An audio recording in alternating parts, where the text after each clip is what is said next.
बिस्मिल्लाहिर्रहमानिर्रहीम। अक्सर लोग ईसीजी की बुनियाद पर अपने आप को नॉर्मल या एबनॉर्मल समझते हैं। बड़ा अहम है समझना कि ईसीजी की लिमिटेशन क्या है। ईसीजी दिल की इलेक्ट्रिकल एक्टिविटी को जाहिर करता है और उस इलेक्ट्रिकल ग्राफ के ज़रिए से हम दिल के अंदर होने वाली तब्दीलियों को जज करते हैं। ईसीजी में तब्दीलियों की बहुत सी वजूहात हैं, जिसमें से एक अंजाइना और हार्ट अटैक है, और कभी कभार अंजाइना और हार्ट अटैक वाली तब्दीलियां और अमराज के साथ भी ईसीजी में मौजूद हो सकती हैं।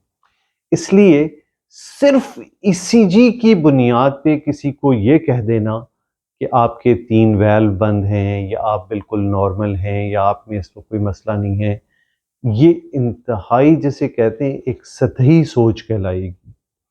ईसीजी के साथ मरीज की अलामतों को जज करना ये बहुत बहुत बहुत अहम है, और फिर उसकी बुनियाद पे फैसला होता है कि मरीज को किस किस्म के इलाज की ज़रूरत है या किस किस्म के फर्दर टेस्टों की ज़रूरत है।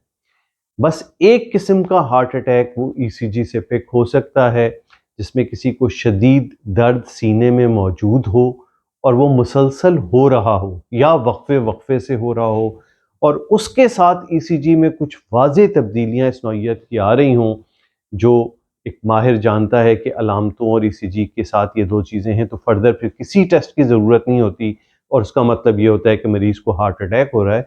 और इस ईसीजी और अलामत की बुनियाद पे इवन डॉक्टर आपको ये तक कह सकता है कि आप जल्द अज जल्द एंजियोग्राफी या एंजियोप्लास्टी की तरफ जाएं।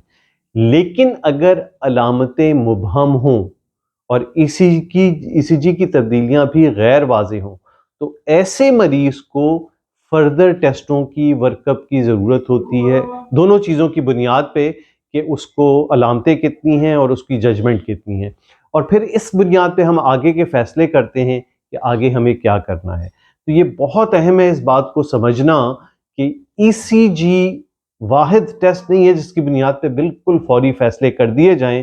तो इसलिए ये डॉक्टर और मरीज दोनों के लिए समझना ज़रूरी है कि नॉर्मल ईसीजी आने का मतलब ये हरगिज़ नहीं कि आपको मर्ज़ नहीं है।